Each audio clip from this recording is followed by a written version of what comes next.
Salamat sa muling pagkabuhay ng ating Panginoon.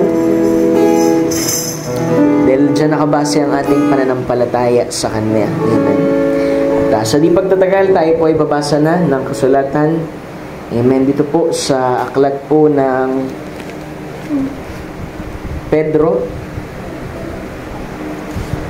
2 Peter chapter 1 verse 12, mga kapatid. Sabi dito, 2 Peter chapter 1 verse 12, wherefore I will not be negligent to put you always in remembrance of these things, though ye know them and be established in the present truth. Basa Tagalog, sabi, kaya't magiging handa akong lagi na ipaalala ko sa inyo ang mga bagay na ito, bagamat inyong nalalaman at kayo'y pinatitibay sa katotohanang nasa sa inyo. Amen. Book of James chapter 4 verses 8 hanggang 10. Sabi dito, draw nigh to God, and He will draw nigh to you. Cleanse your hands, ye sinners, and purify your hearts, ye double-minded. Be afflicted, then mourn, and weep. Let your laughter be turned to mourning, and your joy to heaviness. Humble yourselves in the sight of the Lord, and He shall lift you up. Amen. Ang Diyos ang patuloy na magpala sa pagkabasa ng Kanyang salita. Mananalangin tayo sa maglit. Dear Lord Jesus, Ikaw, Panginoon, na may-ari sa aming pananampalataya. Muli kami, Lord, na malapit sa iyo sa umagang ito, na may buong pagpapaubaya, Panginoon, sa iyong banal na Espiritu Santo, na kilusin mo kami sa paraan na nais mo, na sa paraan ng aming, Lord, na paglapit sa pamamagitan, Panginoon, ng pakikinig sa iyong mga salita, ay magawa mo ring ilapit, Panginoon, ng iyong sarili sa amin.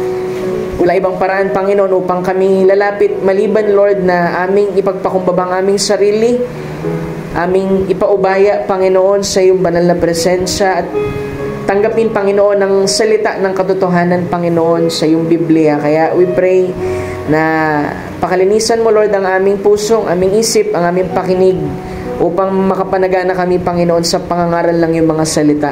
Upang higit kami, O Diyos, na lumago sa pananampalataya, hindi kami manatili, Panginoon, na stagnant, Lord, kundi lumalago, nagpapatuloy, nagkakaroon ng karagdagan, Panginoon, sa aming lakad, Panginoon, sa iyo. Ayaw naming manatili, Panginoon, sa kung ano man kami ngayon, kundi nais namin, Lord, na umabot kami, Panginoon, sa sukat ng kasakdalan bilang isang mananampalataya, Panginoon, sa iyo. At mapangyayari lamang ito, Panginoon, ayon sa iyong kalooban, at ayon din, Panginoon, sa sukat na aming magagawang maisuko, Lord, ang aming buhay. Kaya anumang hadlang, anumang humaharang, Panginoon, sa amin upang maibigay namin ang 100% namin, Panginoon, na paniniwala at pagtitiwala sa iyo, ipakita mo sa amin, Panginoon, na anuman ang aming ihabilin, Panginoon, sa iyong kamay, magagawa namin, Panginoon, na magkaroon ng kapayapaan sa aming puso, pagkat anumang bagay na nailagay sa iyong kamay, Panginoon, ay iingatan mo po ito, Panginoon. Aming buhay, ang aming mga plano, ang aming mga pangangailangan, pagkat ikaw ang Diyos na tagapagpuno lagi sa lahat ng kulang, sa lahat ng espasyo, Panginoon. At punuan mo kami, Lord, ang aming mga puso, ang aming mga saro, Lord. Hindi lamang ang paghingi namin, Lord, sa material, kundi paghingi namin, Lord, ng Espiritu mula sa iyo, na kami puspusin mo. Na hindi na kami manatiling bata, Panginoon, kundi lumalago, Panginoon, at tumitibay, Panginoon, sa katotohanang nahayag sa amin sa presenteng panahon po na ito. Bless us, Lord. Alalahanin mo ang aming mga kapatid na wala sa dakong ito. Ikaw ang nakakaalam sa kanilang puso. Bless them, Lord, as you bless us, Lord, this morning. Kinukmit namin ang buong service na kami pakaingatan mo, at hawiin mo, Lord, ang mga hindrances. Dalangin ko, Lord, na buksan mo, Lord, ang mga pakinig ng aking mga kapatid. Maging ang iyong malit na lingkod, Panginoon, habang aming pinagpuputol-putol lang mga salita ng buhay na ito, Panginoon, sa aming harapan. Lord, pakanin mo kami. Sabi ng scripture, ang tao ay hindi lamang nabubuhay sa tinapay, kundi sa bawat salita na nanggagaling sa bibig mo, Ama. Kaya pakanin mo kami, Lord. Palakasin mo kami at handa mo kami, Lord, sa mga darating, Panginoon, na experience sa aming buhay. Gawin mong matibay ang pananampalataya ng mga anak mo, Lord, sa dakong ito. Maraming salamat, Lord. Purihin ka sa walang hanggan. At ang lahat ng ito'y kinukumit ko, Lord, na may papurit pa sa salamat sa dakilat matamis sa pangalan, Panginoong Jesus. Amen and amen. Lord God. Salamat sa atin, Panginoon. At malayo na tayo makaupo, mga kapatid.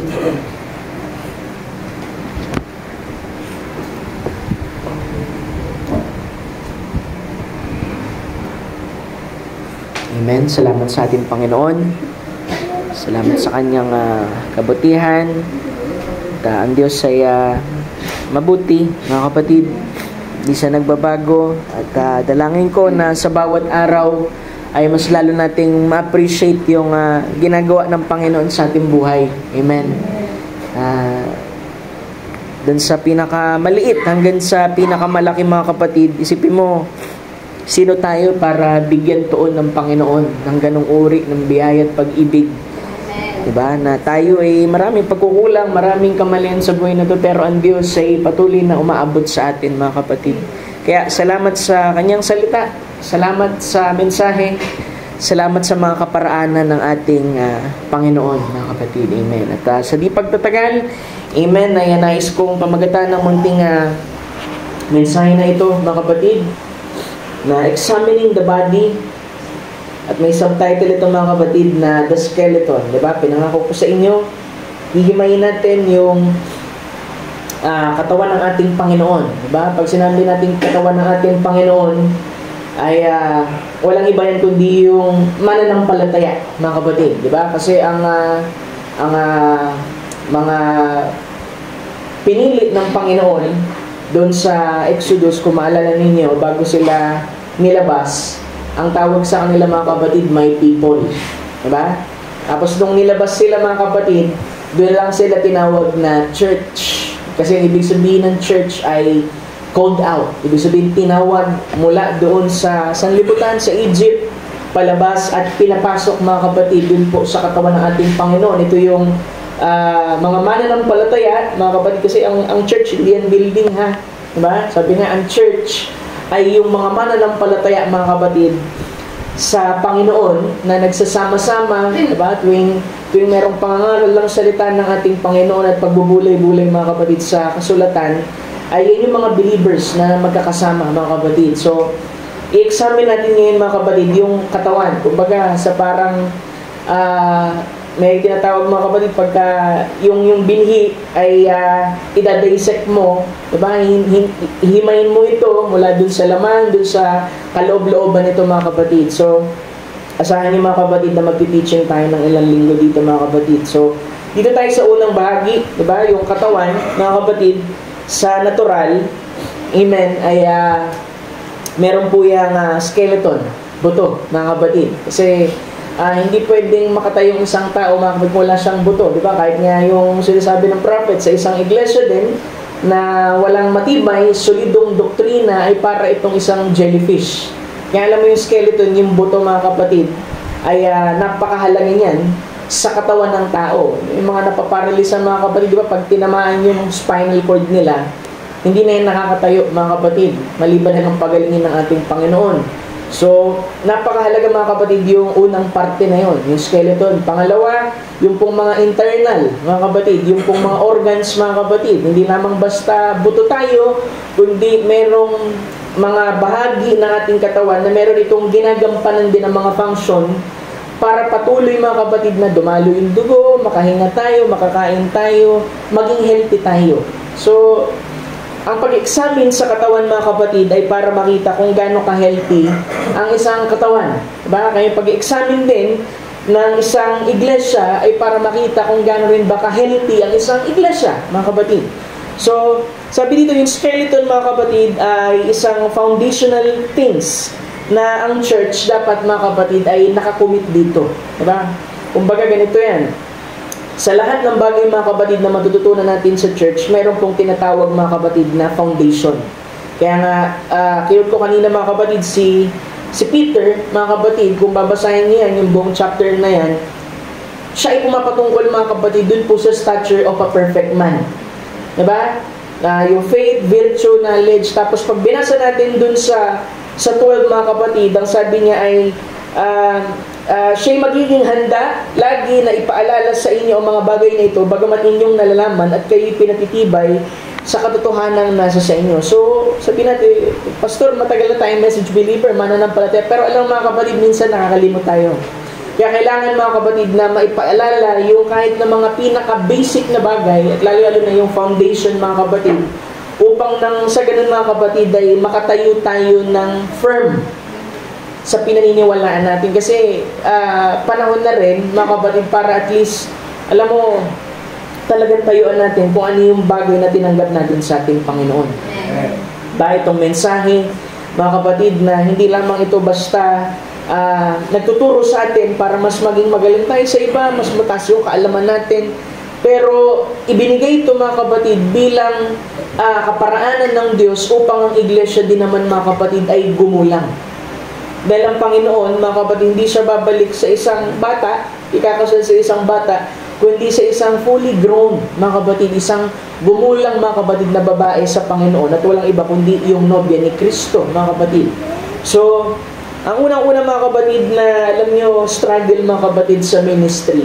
Sabi nga, yung toughest thing mga kapatid na i-deal mga kapatid sa ministry, yung tinatawag mga kapatid na indifference, complacency o yung apathy na tinatawag. Ano po yung apathy, Pastor? Ang apathy mga kapatid ay ibig sabihin niya na kawalan ng kasigasigan, kawalan ng interest o concern mga kapatid sa isang bagay. Diba? Kahit sabihin mo nga dun sa time mga kapatid ng mga Israelites, mga kapatid, nung sila lumabas dun sa Exodus, mga kapatid, mabasa natin yan sa Egypt, ay alam natin yung mga original na lumabas dun, pinagbubuhol na natin Panginoon. Pero pag nabasa natin mga kapatid yung Deuteronomy mga kapatid, ay merong mga pagpapaalala ang ating Panginoon, mga kapatid, dun po sa mga mananampalataya. Kasi unang-una, yung dun sa first 40 years mga kapatid, ay yung paglabas nila sa Egypt, yung mga batang lumitaw dun, ay hindi kasama dun sa paunang bahagi ng journey nila na nag-i-struggle sila. Ano ibig sabihin mo, Pastor? Parang ganito yan. Merong mga unang mananampalataya sa atin. Amen.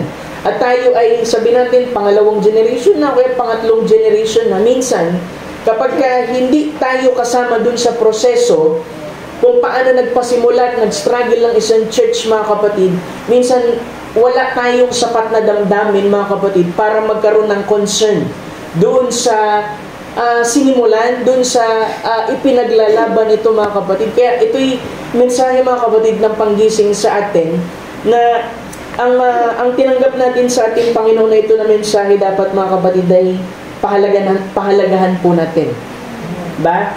Na hindi natin siguro sa paunang bahagi ng buhay natin, hindi natin siguro unang na-appreciate, ba?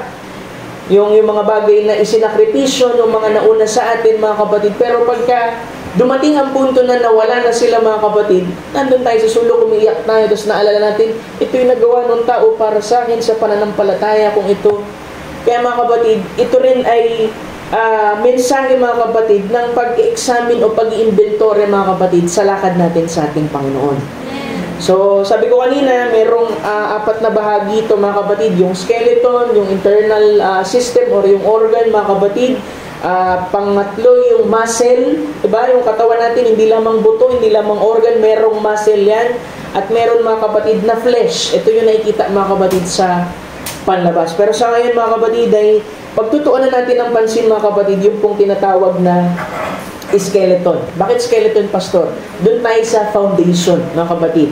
At may ituturo ko, mga kapatid, na 5 bagay na dapat ay napakahalaga sa atin bilang isang mananampalataya sa ating Panginoon. Ito yung mga bagay na pwede kong sabihin na non-negotiable. Ano yung non-negotiable, Pastor?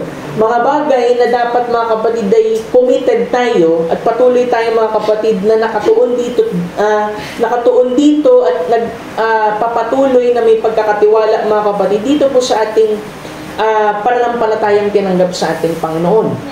Amen. Kasi unang-una mga kapatid, yung pong church na tinawag ng Panginoon from Egypt, di ba, my people ay naging church called out mga kapatid, ay nagpakita sila ng mga example mga kapatid dun po sa kanilang journey. Nang sabi ni Pablo, kung maalala ninyo mga kapatid sa 1 Corinthians chapter 10, pag binasa niyo yan, sabi doon na ipinakita yung kanilang mga nagawa mga kapatid doon upang maging example sa atin. Hindi para tularan, kundi huwag natin makumit yung same mistakes na nagawa nila. Sabi nga ng message, hindi tayo naparito sa isang gawain, sa isang iglesia para maging worse tayo. Pumupunta tayo para mapabuti tayo. Diba? Na alam natin sa sarili natin, meron tayong higit na pangangailangan at alam natin na magsisimula ito sa isa dapat mga kapatid na solidong pundasyon mga kapatid. So isang katawan, meron niyang skeleton mga kapatid, meron niyang buto. At yung 5 foundation na gusto kong banggitin mga kapatid, himayin ko mamaya. Sabi doon, balikan ko yung sinabi ko kanina na isa sa mga pinakamahirap na idil, yung mga indifferent, di ba lagi sasabi ng prophet yun, indifferent, complacent. Ano ibig sabihin ng complacent, pastor? Kampante. Indifferent, ibig sabihin ng indifferent, wala siyang pake, wala siyang concern, mga kapatid. Kasi alam mo, unang-una, sa isang iglesia, mga kapatid talaga, walang ibang higit na magmamalasakit yan, kundi yung mga mananampalataya na nandoon sa loob. Diba? Kaya, laging pinapangaral, naririnig natin, kailangan maging sensitibo tayo sa kung anong pangangailangan ng iglesia, mga kapatid. At kung ano, mga kapatid, yung mga bagay na para sa ikalalago, mga kapatid, ng ating gawain, mga kapatid. Diba? Hindi ko sinasabi dito na, pastor, parang gusto mo ba dumami tayo? Wala sigurong pastor na naghahangad na konti lang sila. Diba? Parang bata yan eh. Diba? Pag kami bagong panganak sa isang tahanan na idadagdag, mga kapatid, alam mo parang kagalakan yun, mga kapatid. At isa sa mga tanda, mga kapatid, na ang Panginoon na nandun sa ating kalagitnaan.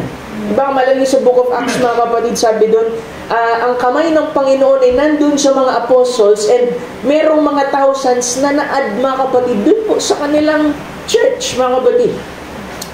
Pero iniwala tayo mga kapatid na ang Panginoon ay may mga kaparaanan sa mga bagay mga kapatid kung paano niya gagawin yan. Ngunit gusto kong tingnan natin mga kapatid kung nasaan tayo. Ano yung mga bagay na dapat ginagawa natin? Ano yung mga bagay na dapat ay hindi na natin ginagawa bilang isang mananampalataya sa ating Panginoon.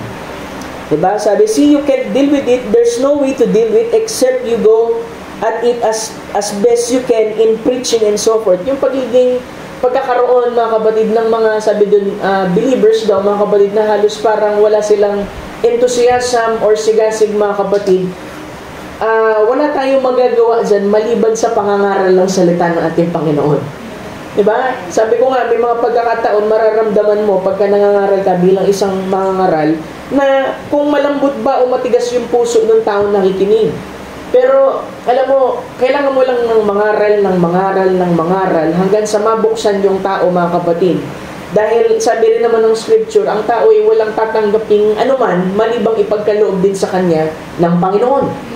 So, isa sa mga bagay na gusto kong sabihin dito, mga kapatid, ay maalis, mga kapatid, yung pagiging kampante natin, mawala yung pagiging complacent natin, mga kapatid, at parang higit natin makita mga kapatid yung pagkilos ng ating Panginoon. Kasi alam mo, pagka ang isang tao ay wala siyang sigasig, wala siyang pakialam, lack of interest, alam mo mga kapatid, isa sa mga magiging manifestation niyan mga kapatid ay kritisismo. Kaya mga kapatid, may mga church na may mga mananampalataya doon, hindi nila napapansin ang kanilang sarili, ay mas nagiging mapuna sila kumpara sa kung ano sila nung una silang nagpasimula sa ating Panginoon. Kasi mali na yung kanilang perspektibo. Wala silang gana, wala silang kagalakan, mga kapatid. Pero alam mo, yung kagalakan, mga kapatid, ay manggagaling lang yan, mga kapatid, sa salita ng ating Panginoon. Diba? Kahit sabihin mo, no, kasi pastor, medyo hindi maganda yung pakiramdam ko, yung mood ko. Alam mo, hindi mo talaga pwedeng ibase dyan eh. Diba? Sabihin mo, hindi mo na siguro ako mag-church kasi parang hindi ako okay. Eh, mas lalo kang dapat, mga kapatid, na mag-church eh. na hindi ka okay. Kasi ang church, mga kapatid, ay katawan ng ating Panginoon na kung saan kapag ka naglalakip-lakip tayo, mga kapatid, ay nagiging kalakasan natin ang bawat isa. At tayo, kapag ka nakikinig ng salita ng ating Panginoon, ay napapalakas tayo. Diba? May mga bagay, mga kapatid, na pagka tayo lang mag-isa, hindi natin lubos na ma-appreciate ang Scripture. Pero kapag ka nandoon tayo, mga kapatid, sa isang lugar na merong isang mangangaral at nangangaral sa atin, mga kapatid, nabubuksan po tayo. Diba sabi, faith cometh by hearing the Word of God. Doon lamang tayo, mga kapatid, magkakaroon ng pananampalataya, mga kapatid. Sabi doon ay, sa isang church, mga kapatid, sabi, meron bang church na walang problema? Sabi, walang church. Pag nakita ka ng church na walang problema, hindi sa Diyos yan. Kasi, dinisenyo ng Lord ang church, mga kapatid, para ang dealing ng Panginoon ay nandoon sa pamamagitan ng pastor, sa pamamagitan ng pangaralang salita ng ating Panginoon, na, alam mo, pag may mga suliranin, mga kapatid, dapat ang maging kaisipan natin, mga kapatid, yan ay pribilehiyo ng Panginoon para maipangaral ang katotohanan ng salita ng ating Panginoon upang, mga kapatid, masolusyonan yung ating mga problema. Diba? Sabi doon ay if you find a church with no problems, don't go there. Sabi doon ay wala ang dealing ng Panginoon doon. I mean that the great thing to have problem, because problem can be solved with application of divine truth. So, pag may mga suliranin, mga kapatid, yan ay pribilehiyo ng ating Panginoon sa atin para siya'y makakilos, makapag-express ng kanyang sarili, mga kapatid. At makita ang kanyang kaluwalhatian na kumikilos, lalo na, mga kapatid, sa mga bagay na hindi natin kayang solusyonan sa ating sarili. Diba, kahit gano parang sabi mo, parang kasing wala ng hope, pastor eh. Alam, mga kapatid, ang pag-asa nasa ating Panginoon sa Kristo lang. Sabi nga, diba, Christ in you, the hope of glory. Kung sa labas, walang pag-asa, mga kapatid, pero pag ikaw ay galing sa labas, tinawag ka ng ating Panginoon, papasok sa kanyang katawan, mga kapatid, meron at merong magagawa ang ating Panginoon. Amen? Sabi dito, gusto kong bumasa, mga kapatid, ng isang scripture. Deuteronomy, chapter 6. Gusto ko lang ipakita sa inyo ito, mga kapatid. Deuteronomy, chapter 6, verse 3. Simulan natin sa 3. Tulungan tayo ng ating Panginoon. Sabi dito, Deuteronomy, chapter 6, verse 3. Hear therefore, O Israel, and observe to do it, that it may be well with thee, that ye may increase mightily, as the Lord God of thy father hath promised thee in the land that floweth with milk and honey. Sabi dun ay, ang Panginoon, mga kapatid, ay nagbigay ng paalala ng maging tapat sa Panginoon. Ibig sabihin sa paglilingkod, mga kapatid. Sabi, dinggin mo Israel at isagawa upang ikabuti mo, upang kayo'y dumaming maigi gaya ng pinangako ko sa iyo ng Panginoon, ng Diyos ng iyong mga magulang, sa lupaing binubukalan ng gatas at pulot. 4. Dinggin mo, O Israel, ang Panginoon nating Diyos ay isang Panginoon. 5. Ano yung sabi, mga kapatid?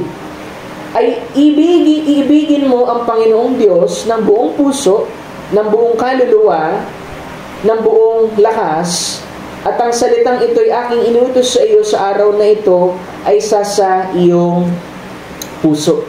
Diba? Alam mo yung unang bilin, mga kapatid, ng Panginoon, mga kapatid, dito po sa mga Israel, dito sa chapter 6, mga kapatid. Diba? May sa time ng panahon ng ating Panginoon, di ba, meron nagtanong, ano yung pinakahigit dun sa lahat ng kautusan? Sabi niya, 2 lang naman eh.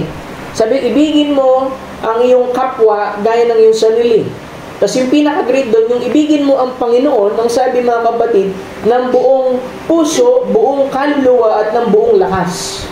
Ito yung unang commandment, mga kapatid, dun sa mga tinawag palabas, mga kapatid, sa Egypt. So, pwede ko sabihin, tayo na mga church, katawan ng ating Panginoon, mga kapatid, ay laging merong paalala ang ating Panginoon sa atin na ibigin mo ang Diyos, unang-una, mga kapatid, ng buong puso, ng buong kaluluwa, at ng buong lakas. Isipin nyo, bakit ito pinapaalala?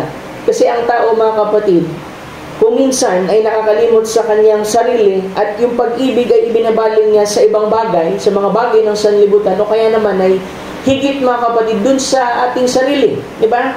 Sa church, hindi tayo pumunta, mga kapatid, para, alam mo yun pa, to feel good. Diba? Merong mga nagsisimba, mga kapatid, ang isip, punta ako dun sa ganitong church para umigi yung, yung pakiramdam ko. Ang isa sa mga layon din natin, mga kapatid, ay pakasambahin siya.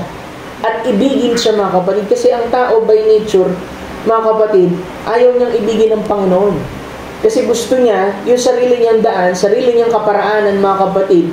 Ngunit merong kalakip na pangako, mga kapatid, dito po sa Deuteronomy chapter 6, mga kapatid, na upang, sabi doon ay, dumami kayong maigi, na gaya ng pinangako sa inyo ng Panginoon Diyos at inyong mga magulang, at para, mga kapatid, makapanagana sila, mga kapatid, dun po sa promised land. Amen. Di ba sabi doon? Now, if you're going to hold true to faith, kasi unang-una, mga kapatid, nangusap tayo foundation, kailangan talaga, mga kapatid, panghawakan natin ang pananampalatayang ito. At kapag pinanghawakan natin ito, mga kapatid, ang sabi doon ay unang-una, if you are going to hold true to the faith, you've got to love God with all your heart, with all your soul, with all your might. Na mamahalin mo ang Diyos na higit sa sanlibutan. Ano yung sanlibutan, pastor? Higit dun sa mga pag-ibig mo sa kotse mo, dun sa bahay mo, sa trabaho mo, sa pera, at sa ano pa mang bagay. Kasi ang Diyos, mga kapatid, dapat ang pinakaunang priority sa buhay natin. Diba? Kapag hindi nagiging priority ang ating Panginoon sa atin, ibig sabihin, mali tayo ng pagkakakilala o pagkakaunawa sa ating Panginoon. Mamaya, magdadive tayo, mga kapatid, sa gusto kong tumbukin dyan. Sabi doon ay, alam mo ba, dapat meron daw tayo, mga kapatid, na nasa sa ating puso. Sabi ay, to remember God, to contemplate God, and to love God. Ano yung pinagkaiba ng tatlong yun? To remember, ibig sabihin ng remember, alalahanin mo yung mga bagay na ginawa ng Panginoon sa'yo. Yung contemplate, ibig sabihin ng contemplate, magkaroon ka ng pagnilay-nilay o reflection, kasi mas malalim yun dun sa pag-remember, mga kapatid, dahil magtutulak ito sa iyo, mga kapatid, na mas maging malapit sa ating Panginoon. Diba? Sabi ko kanina sa scripture, ilapit ninyo ang sarili sa Panginoon at siya'y lalapit din sa iyo. Diba? Wala naman tayong makikita na representative na ilalapit natin ang sarili natin maliban, mga kapatid, sa pananalangin at sa pakikinig ng salita ng ating Panginoon. Pagbabasa at pagme-meditate, mga kapatid, sa kanyang salita. Diba sabihin, kasi pastor, ang layo ni Lord Ang tanong, lumalapit ka ba? Sinasabi mo, malayo ang ating Panginoon, lumalapit ka ba? Kasi kung lumalapit ka, imposibleng hindi rin siya lumapit sa iyo. Kasi yun ang sabi ng scripture, mga kapatid. Kaya minsan, pakiramdam natin, malayo ang ating Panginoon kasi minsan lack of prayer. Diba? Lack of meditation. At may mga pagkakataon, mga kapatid, na nagkukulang tayo sa bahagi niyan, mga kapatid. Kaya huwag tayong magtaka. Bakit parang minsan pakiramdam natin ang messy-messy ng mga experiences natin. Diba? Hindi yun kasalanan ng Panginoon. Yun ay ating pagkukulang, mga kapatid, sa ating Panginoon mismo. Diba? Alalahanin yung mga bagay sa Panginoon. Contemplate, ibig sabihin ng contemplate, magkaroon ng reflection sa Panginoon. Sa pag-alala mo dun sa mga bagay na ginagawa mo sa ating Panginoon, alalahanin mo, mga kapatid. At diba, minsan magbubunsod sa iyo, mga kapatid, na mas ibigin mo ang ating Panginoon. Mas paglingkuran mo siya. Kasi ang dami niyang bagay, mga kapatid, na ginawa sa atin, na sabi nga, hindi tayo karapat-dapat, pero ginawa ng Panginoon. Hindi mo hiniling, pero binigay ni Lord sa iyo. Diba, sabi mo, kasi may mga prayer ako, pastor, di binigay ni Lord meron nga sa mga binigay, hindi mo hiniling Tapos hindi natin ma-appreciate. So, mga kapatid, doon po, mawawala yung ating tinatawag, mga kapatid, na apathy. Yung pagkawalan ng interest, mga kapatid. Kasi pag nawala na tayo ng interest, mga kapatid, sa pangangaral ng salita ng ating Panginoon, magiging tuyot tayo, mga kapatid. Mag-iiba yung ating espiritu, magiging iba yung ating mga sinasabi, pag-iisip at lahat. At makikita mo ang sarili mo, nagkikriticize ka na lang ng mga bagay. Kasi hindi mo na magawang ma-appreciate yung mga bagay na meron ka. Sabi nga, alam mo, ganito yung nangyayari sa ganyan tao Pumunta siya sa magandang parang, di ba pagka ganun, mga kapatid, yung parang meadows, di ba? Yung parang mga halamanan, maraming mga halaman, iba't ibang halaman. Pagka meron ka, mga kapatid, na attitude sa puso mo, na apathy ka, ibig sabihin, wala kang interest, kahit gaano kagandang isang bagay, kahit gaano kagandang isang parang, ang mapapansin mo, may dumi ng manok. Diba? Pumunta ka sa lugar na yun, sa parang na yun, para ma-appreciate mo yung ganda ng parang, pero dahil iba ang perspektibo mo mga kapatid, ang nakikita mo, yung mga bagay na maliit. Yung mga bagay na maliit na hindi maganda sa paningin mo. Pero yung mga napakalaking bagay na maganda, hindi mo na-appreciate. Diba? Kaya sabi mga kapatid, alam mo, yung mga bagay na ginawa ng Panginoon dito sa mga Israelita, nung sila mga kapatid, inilabas mga kapatid dun po sa Egypt, laging pinapaalala ng Panginoon. Sabi, alalahanin ninyo, galing kayo sa bahay ng pagkaalipin sa Egypto. Kasi alam mga kapatid, merong nagagawa ang pagkalimot sa mga bagay na ginawa ng Panginoon sa atin. Di ba? Alam ko, na-preach ko na sa inyo, minsan magbubunsod yan ng pride sa atin. Di ba? Magbubunsod yan na ang stability natin dun sa mga bagay mga kapatid na meron tayo. Pero hindi natin napapansin, kaya tayo meron kasi pinagpala tayo ng ating Panginoon. Sabi nga kahit anong material possession meron ka o anuman, kung wala ang kamay ng Panginoon dyan mga kapatid, hindi mo tatamasahin yan.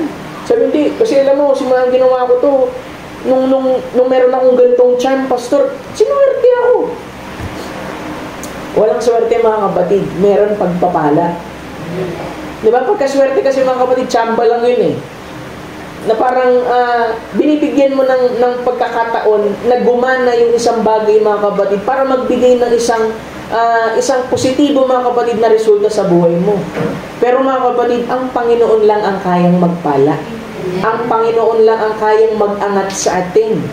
Ang Panginoon lang mga kapatid ang kayang mag-provide ng lahat ng ating mga pangangailangan. Salamat sa ating Panginoon.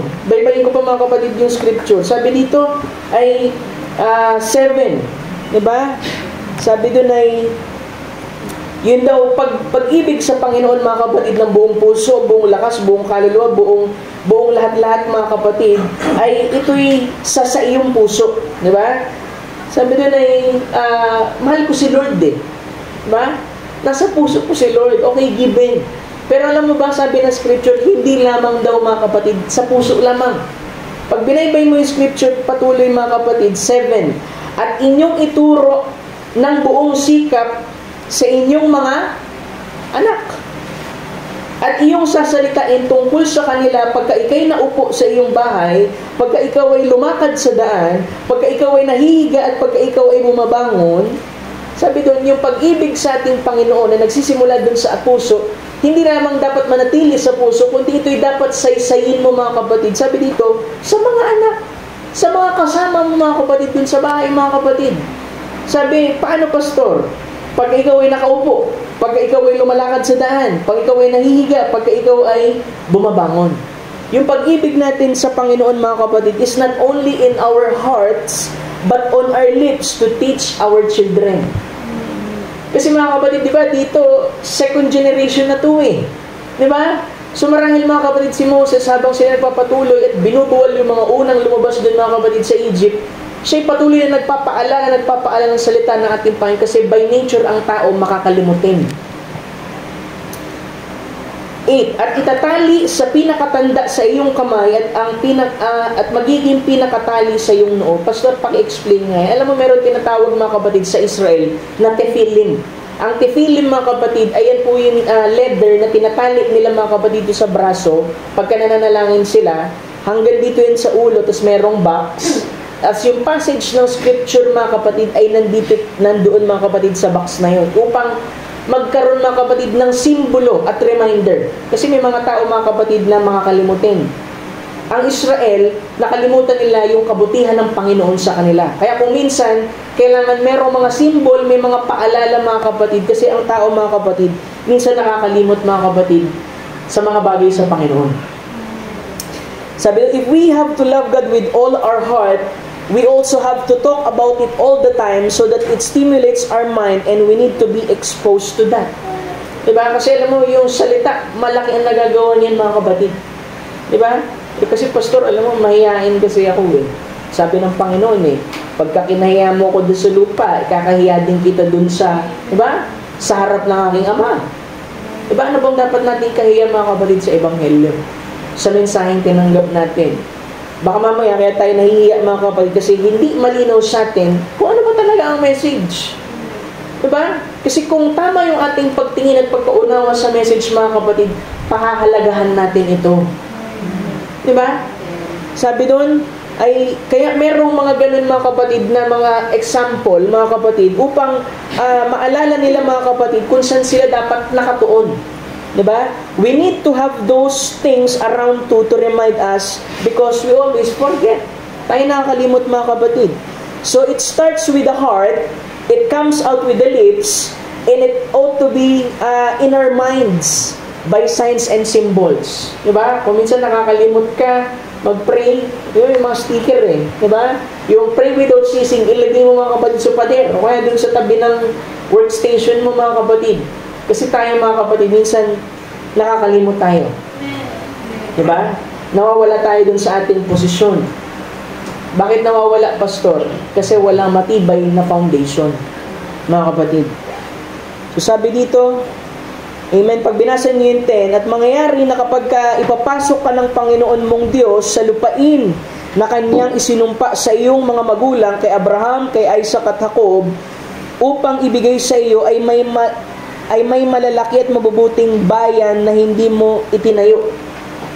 Diba? Yung binigay sa kanila yung promised land, alam mo, ang kailangan lang naman nilang gawin mga kapatid talaga kunin kasi ibinigay na ng Panginoon sa kanila yon. Meron ng mga nakaposisyon dun mga kapatid na mga malalaking ubas, ito'y inaagusan ng milk and honey mga kapatid, na sinasabi dito, ang mga bahay na puno ng lahat ng mga mabubuting bagay na hindi mo pinuno, ang mga balong hukay na hindi mo hinukay, mga ubasan at mga puno ng olibo na hindi mo itinanim, ay iyong kakanin at ikaw ay mabubusog. Mag-ingat ka nga, baka iyong makalimutan ang Panginoon na naglabas sa iyo sa lupain ng Ehipto sa bahay ng pagkaalipin. Ito yung sinasabi ko kanina.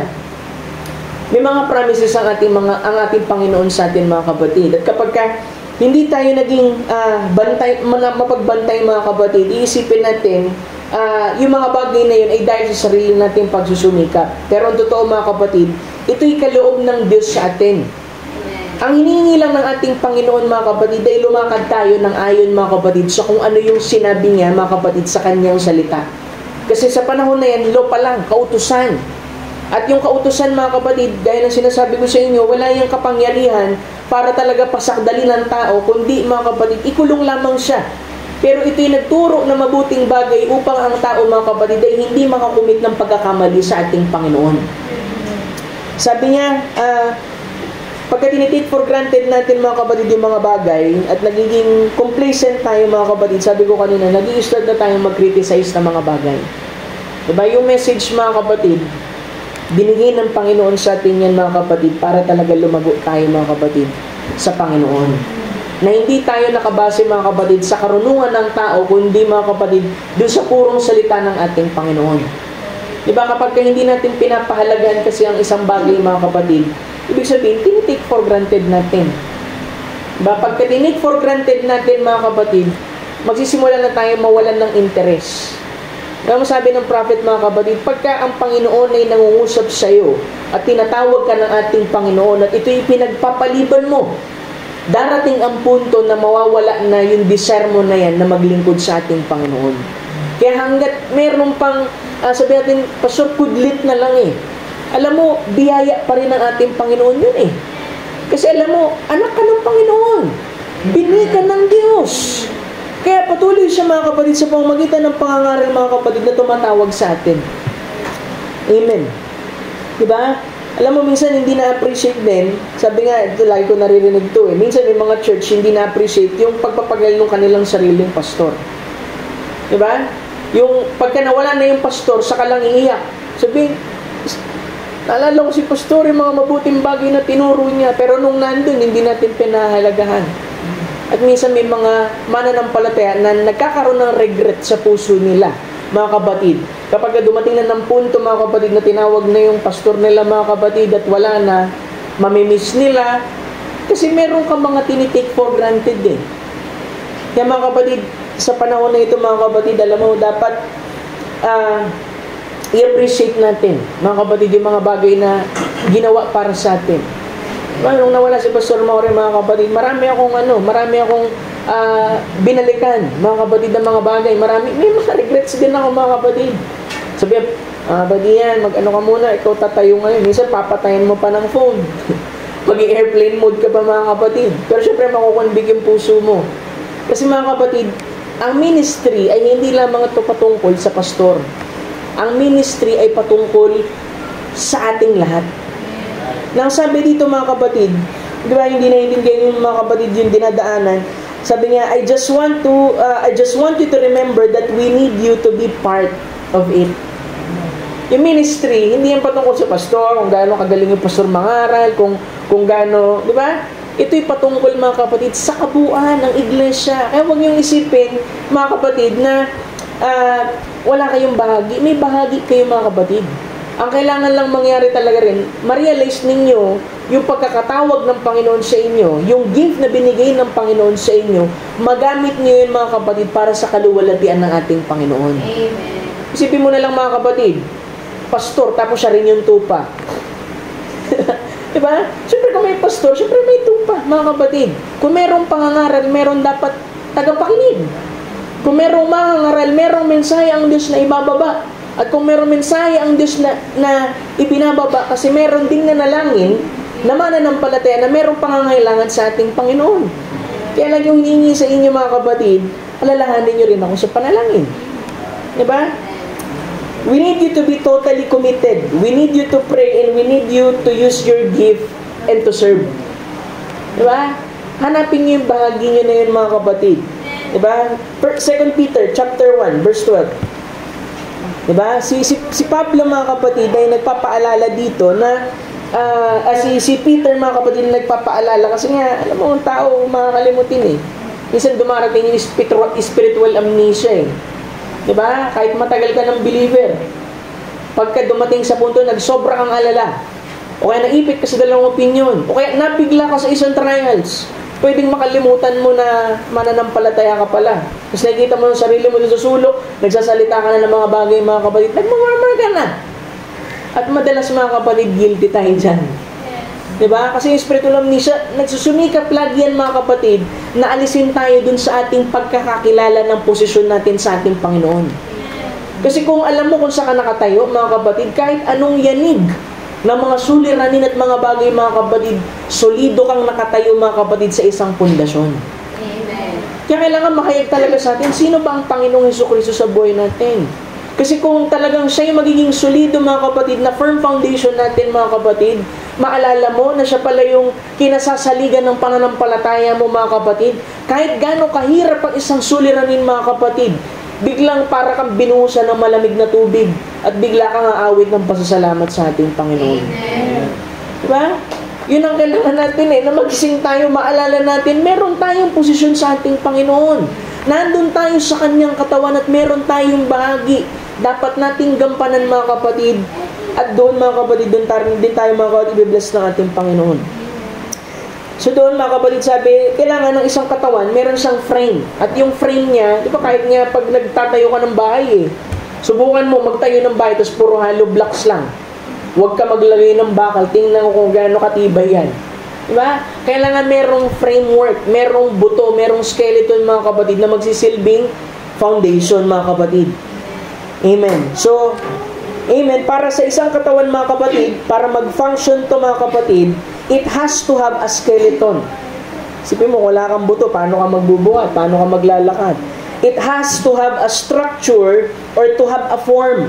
It's the skeleton that gives the basic structure or form of the body. Yung skeleton, mga kapatid. So, naniniwala tayo, mga kapatid, pwede ko sabihin, certain skeletal truth, ibig sabihin foundational truth, na kailangan, mga kapatid, ay nakatuon tayo. Ibig sabihin, nakatuon, nakasalig, nagtitiwala tayo, mga kapatid, ay kabahagi nito, mga kapatid. At merong, mga kapatid, na sinasabi ko kanina, non-negotiable. Ibig sabihin, hindi dapat tayong mag-compromise sa mga bahagi na ito, mga kapatid. So, I believe that the church has to be committed to these things. Una, mga kapatid, yung high view of God. Ano yung high view of God? Mataas na pagtingin, pagkakakilala o pagkakaunawa sa ating Panginoon. Kasi kung isang tao, mga kapatid, mababaw ang pagkaunawa niya sa ating Panginoon, mga kapatid, magiging mababaw din ang buhay niya sa Panginoon. Diba? If you know God right, mga kapatid, yung buhay mo magiging tama din. Imposibleng hindi maging tama kasi ang Diyos lang ang tama sa lahat. Ang lahat ay kasinungalingan at ang salita lamang ng Diyos, mga kapatid, ang katotohanan. Sabi mo, kasi pastor, alam mo, medyo gulo lang naman ako, naghahanap ako ng kasagutan. Amen? The answer to everything in your life is to know God. Diba ako nagtatanong tayo, hindi ko kasi maintindihan to, pastor. Mayroong bagay sabi hindi ko maintindihan. Alam mo ang kasagutan, kailangan mong makilalang ating Panginoon. Kasi siya ang kasagutan sa lahat ng ito. Kasi itong ginagawa ko to, pastor, alam mo, uhaw yan eh. Yung uhaw na yan, hindi mo dapat binabaling sa bagay na yan, dapat sa ating Panginoon. Diba sabi, a man was made to thirst after Him. Binigay ng Diyos yung pong uhaw na yon. Diba, minsan, may gusto ko siya kong gawin, pastor, ito yung tingin ko magpapasaya sa akin eh. Kasi kung nakabase ka sa damdamin, magkakamali ka. Pero dapat, mga kapatid, yung desire na yun, yung paghahanap, kahit nga kalumbayan eh. Kahit nga kalungkutan, uhaw yan eh. Na dapat ay nagtuturo, mga kapatid, sa salita ng ating Panginoon at dapat ka, mga kapatid, na uminom doon. Diba? Sabi, siyang kasagutan sa lahat. Paano kasagutan sa lahat, pastor? Diba? Sabi sa Proverbs, the fear of the Lord is the beginning of wisdom. Diba? Kung may mga tanong ka, kung mayroong mga tanong ka sa buhay mo na hindi masagot-sagot kahit ng nanay at tatay mo at ng mga professor, mga kapatid, fear of the Lord is the beginning of wisdom. Ang banal na pagkatakot, yung pagkatakot, reverence yun eh, respect. Ibig sabihin, tama yung pagkakaunawa mo kung sino ang Diyos at kung ano ang Diyos sa'yo. Doon nagsisimula na magkaroon tayo ng karunungan. Amen. And when you have a right relationship with God and you take God seriously, you get rightly connected with God. And all other things fall out in their proper place. We must take God seriously. Sabi doon, kung tama yung ating relasyon sa ating Panginoon na talagang siniseryoso mo, yung paglilingkod mo at yung paghahanap mo sa Kanya, mga kapatid, magtutulak sa iyo, mga kapatid, para talaga maikonekta ka sa ating Panginoon.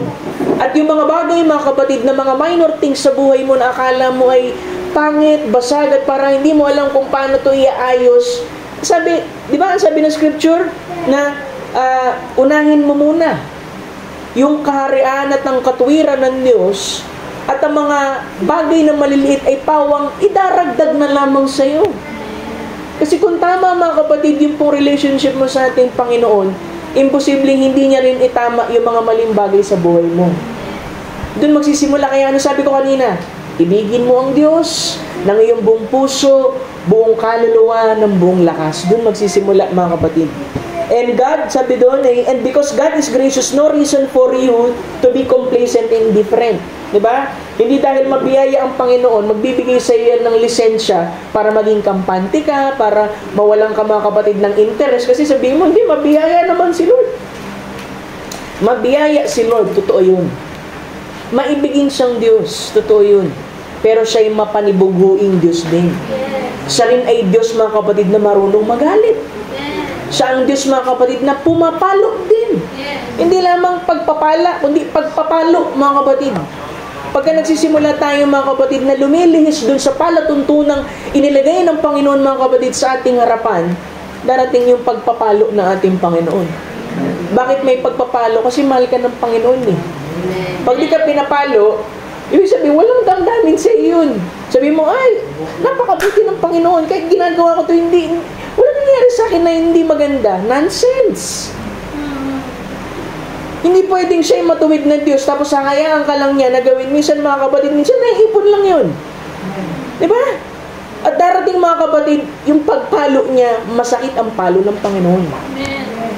Pero mahal ka niya. Kaya niya ginagawa yun. Para maipanumbalik ka niya. Diba? Gusto mong lumabas, gusto mong lumayo, pinababalik ka sa payhayrot, mga kapatid, payhayrot. Kasi may gusto siya ipakita sa iyo, mga kapatid. Diba? Minsan, mga kapatid, alam ba na talaga natin kung ano ang panambahan? Alam ba natin kung ano ba talaga yung worship? Minsan inisip natin yung worship, makita ka ng tao na siguro tululuha, yung uhugot lahat. Diba? Minsan mga kapatid, iniisip na iba, pag maganda yung tugtugan, maganda yung worship. Isip ko rin natin yun eh. Diba? Ibabase natin na maganda yung isang service, maganda yung isang panambahan, pag sobrang ganda ng worship. Pero alam mo, totoong worship, pag wala ng tugtog, pagka ikaw na lang mag-isa, kapag ka ikaw at ang Panginoon ang nag-uusap, paano mo siya sinasamba? Paano mo siya dinadakila, mga kapatid? Maaaring sabihin natin, may mga ginagawa naman ako, pastor, para sa ating Panginoon. Di ba, parang yun, yung dalawa, si Martha, mga kapatid, tsaka si Mary.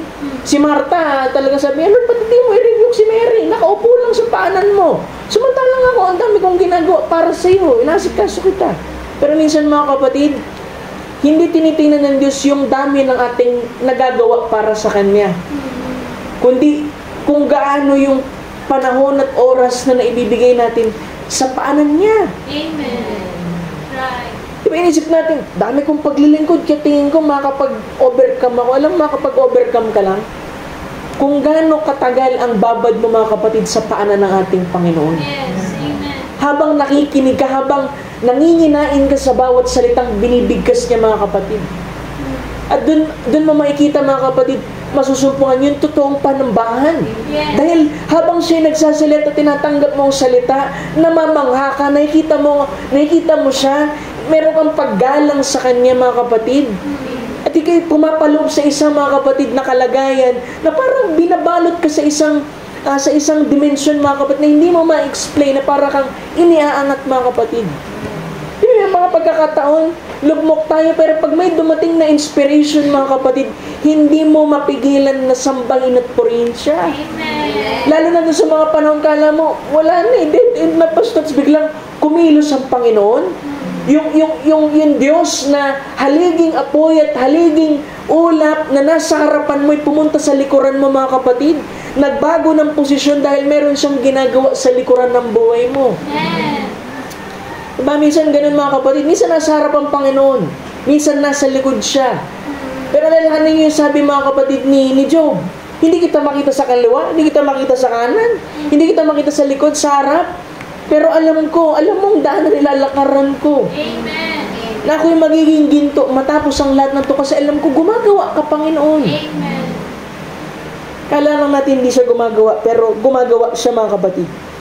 Now we are busy serving all the time. We don't know what is to bow down and wash Jesus' feet. Masyado tayong busy. Sabi ba, may ministry ako, pastor, ganito ganyan. Gano'n ka bumababa dun sa paanan ng ating Panginoon? Hindi natin alam kung paano manginig, mga kapatid, to tremble, mga kapatid, sa salita ng ating Panginoon.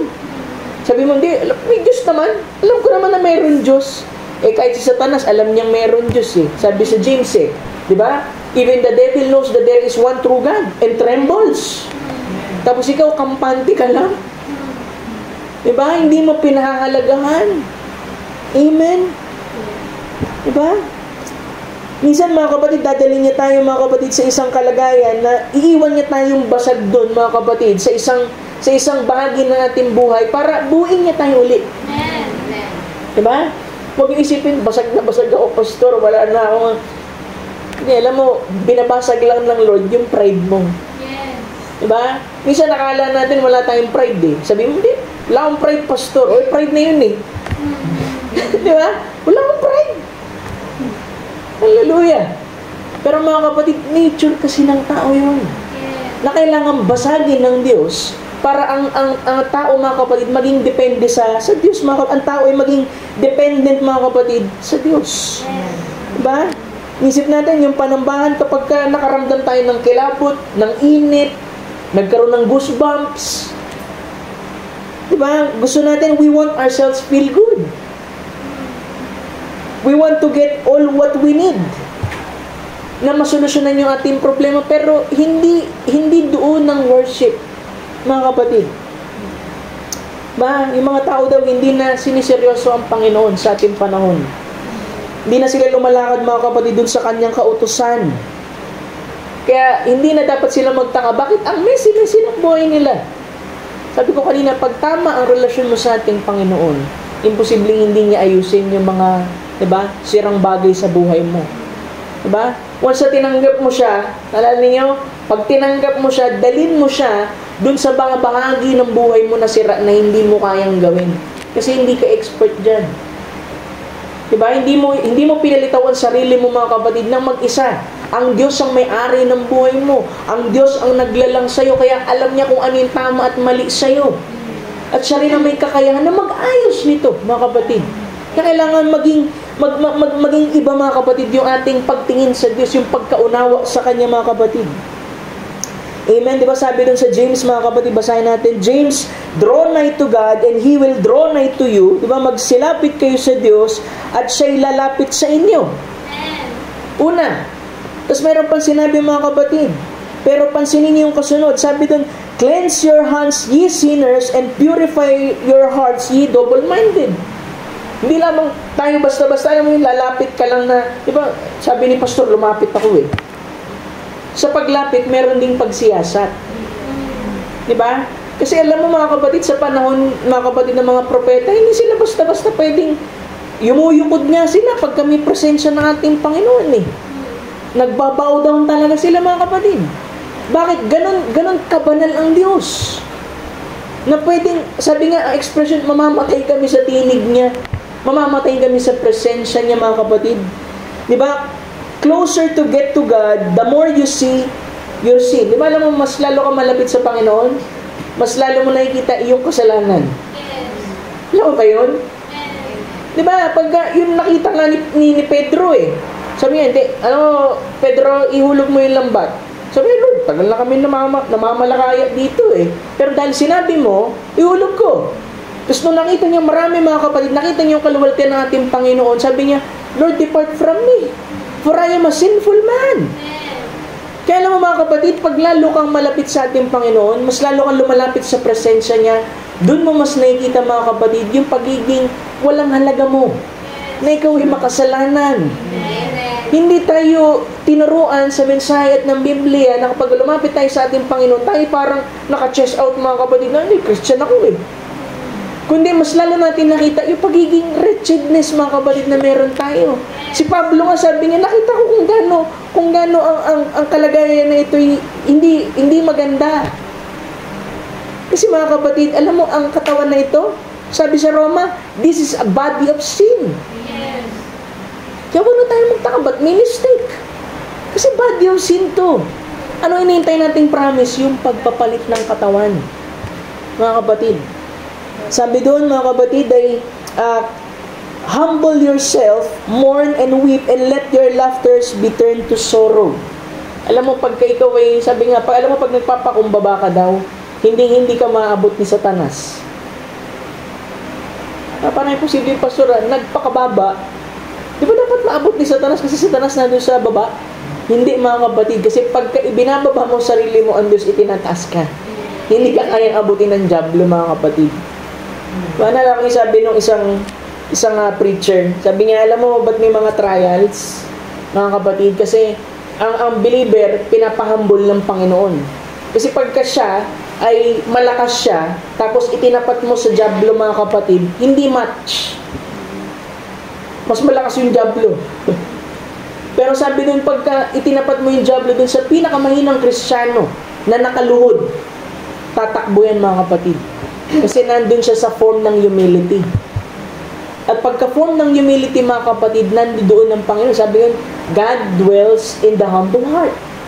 Nandun ang ating Panginoon. Hindi kanya kayang galawin. Kaya, kuminsan, pagka parang may mga bagay nangyari sa ating trouble, tingnan natin, baka nagiging prideful na siguro ako, pastor.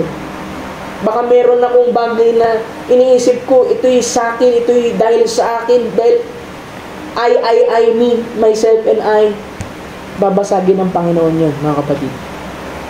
Pagpapakumbaba tayo. Diba sabi doon, yung high view of God, mga kapatid, ay paniniwala at pagpapahalaga doon sa nahayag na kalikasan at katangian ng Diyos na ipinipresenta, mga kapatid, ng Scripture.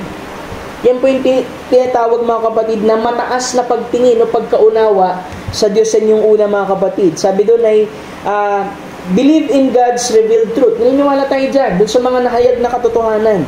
accepting and believing all that He has revealed about Himself in Scripture, including justice, mercy, and sovereign rule. Diba? Naniniwala tayo mga kapatid na ang Diyos ay inihayag niya ang kanyang sarili dun sa mga katotohanan na napapaloob mga kapatid sa mga scripture na ito. Ano pa yung high view of God mga kapatid? Yung pagiging God-centered. Kasi ang tao, self-centered. Diba? Paglalagay mga kapatid sa Diyos dun sa pinaka-spot kung nasaan dapat ang ating Panginoon. Diba? Sabi nga, God wants to be first place in your heart. Maging secondary na lahat. Kahit asawa ko, pastor, kahit asawa mo, dapat una pa rin ang Panginoon. Diba? Kasi sabi ko kanina, yung mataas na pagtingin, mga kapatid, sa Panginoon, yung pagkaunawa, magbubunsod yan ng paggalang, mga kapatid, sa Kanya. Diba? Fear of the Lord is the beginning of wisdom. Diba? Pagka mataas din yung pagtingin mo sa ating Panginoon at pagkaalam, imposibleng wala pong obedience at submission yan. Diba? Kasi tinitingnan mo mga kapatid na mas higit siya mga kapatid. Yung humility and dependence mga kapatid sa ating Panginoon, it leads to humility that recognizes human limitation and dependence on God's grace. Yung pagpapakumbaba at yung pagiging depende sa ating Panginoon ay nagtutulak yan mga kapatid na mapagkilala mo meron kang limitasyon lamang bilang tao. Kaya magbubunsod sa iyo yan para maging depende lang saan? Sa biyaya ng Panginoon. Diba? Sabi doon, yung high view of God, mga kapatid, ay humuhubog yan, mga kapatid, sa kabuuang perspektibo at ito'y nagbibigay ng impluensya sa kaisipan, sa gawa, sa relasyon, na ito'y magbibigay ng, mga kapatid, ay will lead to a life of purpose, peace, and devotion. Diba? Kung tama talaga yung pagtingin natin sa ating pagkakilala sa Kanya, mga kapatid, huhubugin tayo yan kasi lahat babaguhin sa iyo eh. Yung kaisipan mo. Alam mo, di ba yung spirit merong 5 intellects? Di ba? Ano yun? Reasoning, imagination, memory, di ba? Conscience, ano pa isa? Affection. Mga kapatid, spirit yun eh. Pagka yun binago ng ating Panginoon, mga kapatid, pati yung mga bagay, mga kapatid, na dating ikaw, mawawala din mga kapatid.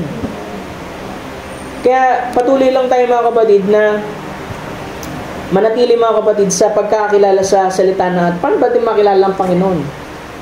Pwede ba dumaan si Lord saglit? Sa Kanyang salita.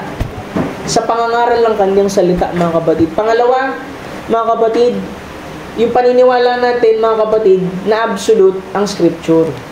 Yung absolute authority mga kapatid ng Scripture. Sabi nga, pinaka-atake mga kapatid ng kaaway mga kapatid at ang mga nagsasabi na sila'y Kristiyano, naniniwala sila mga kapatid pero hindi nila alam yung kanilang pinaniniwalaan. Ang hirap yun mga kapatid. Diba? Kailangan, sabi dun, faith is not that loose. It must be based on some noted facts. Kaya merong mensahe mga kapatid, itinuturo sa atin yung mga tamang bagay nang sa ganun mga kapatid, makilala natin ang Panginoon to mga kapatid. Sabi dito, amen, na the worst of all, sabi doon ay, yun nga, sinasabi nila, nakikilala natin ang ating Panginoon, pero hindi nila alam mga kapatid yung salitang tinatanggap nila. Pero sabi ng Scripture, ang tao ay hindi lamang mabuhay sa tinapay, kundi sa bawat salita na nanggagaling sa bibig ng Diyos. So, lahat ng lumalabas sa salita ng Panginoon sa Kanyang bibig mga kapatid, importante yun. Diba? Importante yun. Diba? Kung tayo mga kapatid ay pinapakain sa salita ng ating Panginoon na galing sa Kanyang bibig at inaaral natin yung salita mga kapatid, diba? Imposible hindi ka mag-grow eh. Diba?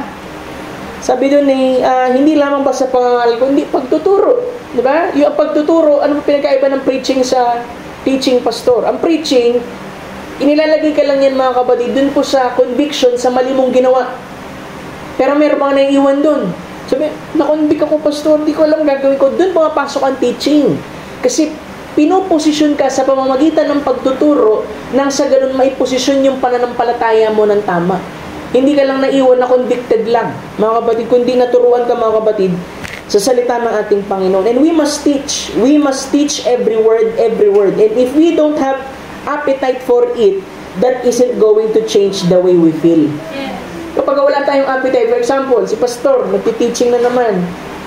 Kasi alam mo, ang church natin mga kapatid, sabi nga rin ng ibang preacher, alam mo, yung church nga evangelistic eh.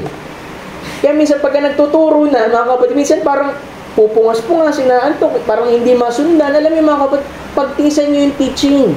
Kasi merong mga bahagi sa teaching mga kapatid na magbubukas mga kapatid sa inyo na ito yung dati kong tanong eh. Yan pala yung dapat gawin. Amen. Dahil ang pagtuturo ay mailagay mga kapatid ang pananampalataya nyo na tama. Amen. Diba? Kasi mga kapatid, nasa ang bahagi na ba tayo? Nasa third floor na tayo eh. Tapos na yung unang hatak ng healing. Tapos na yung pangalawa mga kapatid na prophesying or discernment.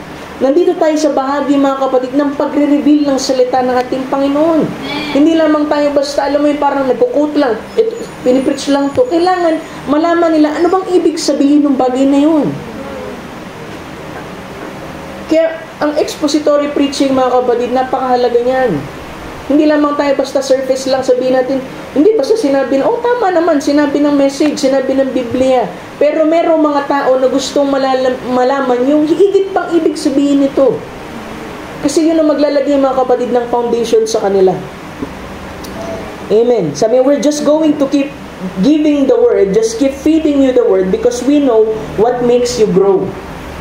Fellowship is important. That's very important. But not as a replacement for the Word of God. Diba? Ang tanging magagawa ng pastor, pakanin. Kaya nga ang pastor nilagay sa church mga kapatid kasi tagapagpakain mga kapatid ng salita. Kasi sa pagpapakain ng salita ng ating Panginoon, doon lang kayo lalago. Pastor, gusto rin namin ng fellowship. Importante rin talaga yung fellowship. Pero hindi pwedeng maging replacement mga kapatid ang fellowship sa salita ng ating Panginoon. Unang-una mga kapatid, ang authority ng salita ng ating Panginoon kaysa sa ano pa mang bagay. Diba? If you want to know the truth, find the sweetest and pure and best and most rewarding fellowship is always around the Scripture. Amen. Alam mo yung pinakamagandang fellowship? Kasi minsan mga kapatid, pag kami ka-fellowship kang tao, walang discernment yung kausap mo. Brad, ito yung dinadaanan ko. Ako nga eh. Diba? Pero kung Scripture ang kausap mo, sinong kausap mo? Ating Panginoon. Meron itong higit na nagagawa mga kapatid. Kasi meron mga tao, pag nagkukwento ka, gusto niya, bida rin siya eh. Diba? Minsan gusto natin, yung meron lang makikinig sa atin. Yes. Yung mapakinggan tayo. Yung meron bang may makaunawa sa atin. Kaya tayo nagharap ng fellowship kasi gusto natin makaramdam tayo sa iba at maramdaman tayo ng iba. Pero mas higit mga kapatid yung fellowship sa salita ng ating Panginoon. Kasi ikaw lang, tsaka si Lord eh. Habang nagbabasa ka, kinakausap ka ng ating Panginoon eh. Habang kinakausap ka ng ating Panginoon, tinatapos yung mga bahagi sa buhay mo na hindi karapat-dapat. Diba, nagbabasa ka para kasi sinasampal mga kapatid. Ginigising ka dun sa mga bagay na maling hatak ng puso mo. Amen? Diba, niniwala tayo mga kapatid, recognizing the Bible as ultimate authority and guide for faith and life. Diba? Wala nang mas higit pa mga kapatid kasi sa Biblia. Diba? Sabihin natin, may mga books, pastor, mga self-help books. Alam mo, hindi yan applicable sa lahat. Kasi magkakaiba tayo mga kapatid na mga pinagdadaanan. Pero alam mo, pag nagbasa ka ng Scripture, kahit magkakaiba tayo ng pinagdadaanan, nandito yung nag-iisang sagot. Alam ng Diyos kung saan niya i-fit yung word mga kapatid sa buhay mo. Kaya wag kang yung parang sa ibang tao sa unbeliever ka pahingi ng advice. Ang kunin mong counsel, payo mga kapatid, galing sa salita ng ating Panginoon. Kasi doon hindi ka magkakamali mga kapatid. Ma-ultimate authority mga kapatid, ito'y gabay sa ating buhay. Minumolde nito mga kapatid yung ating mga kaisipan mga kapatid, tsaka yung ating mga action. Sabi doon, yung authority ng Scripture, maglalagay yan sa Panginoon bilang priority. Diba? Siyempre, pagka sinabi mo, alam mo, ang authority na pinagsasubmitan ko ay salita ng ating Panginoon, ibig sabihin, priority mo ating Panginoon. Sa lahat ng decisions mo sa buhay na ito, lahat i-consider mo, ipapasubmit mo mga kapatid, dun sa nag-iisang authority mga kapatid, at walang iba yun kundi si Kristo ang salita ng Diyos. Amen. Diba? Pangatlo, diba? Una, mga kapatid, ay yung high view of God, yung tamang pagtingin, mga kapatid, sa Panginoon. Pangalawa, yung paniniwala ng absolute natin, mga kapatid, ay yung scripture, yun ang ating priority. Pangatlo, mga kapatid, commitment sa sound doctrine. Ano yung sound doctrine, pastor? Sound doctrine is isang magaling na aral. Diba? Ang Biblia, ito mismo ay may doktrina. Ito mismo ay may pagtuturo, mga kapatid. Nang sabi ay yung pong pagkakaroon ng commitment sa doctrine. For example, tinuro ng message, ganito. Dapat, mga kapatid, sundin natin kung ano yung tinuro. Hindi, mga kapatid, yung pong gusto natin. Baka pwede naman kasi, pastor, ang tawag doon, compromise. Diba? Kapag ito talaga, mga kapatid, ang tinuro ng mensahe at ng Biblia, mga kapatid, kailangan mong i-commit ang sarili mo doon. Kung ang iglesyang yun nagtuturo ng holiness, dapat meron ka rin holiness. Kung yung iglesyang yun nagtuturo, mga kapatid, maging tapat ka sa Panginoon, maging tapat ka sa Panginoon. Kung yung iglesyang yun, mga kapatid, ay mayroong pagtuturo, mga kapatid, na hindi dapat natin pabayaan yung ating personal, mga kapatid, na buhay mananampalataya sa ating Panginoon, kailangan mag-submit ka doon. Di ba si Timothy, laging sinasabihan, mga kapatid, ni Pablo, teach doctrine, teach doctrine. Amen. Sabi doon, adhering to biblical teachings that are considered accurate and true. Ito'y pagsang-ayon, mga kapatid, sa turo ng Biblia na alam nating tama.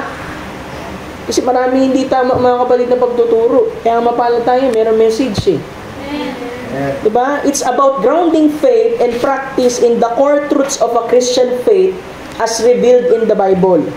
The commitment is vital for the spiritual health of the church and individual believer, ensuring the integrity of Christian teaching and guiding believers in their faith and practice. Kaya sabi ko, mga kapatid, unti-unti, babalikan ko, mga kapatid, yung ilang mga major doctrines para mas maging malinaw sa atin. Predestination, seed of God, serpent seed, alam na natin yan. Pero alam natin, mga kapatid, kailangan natin balikan.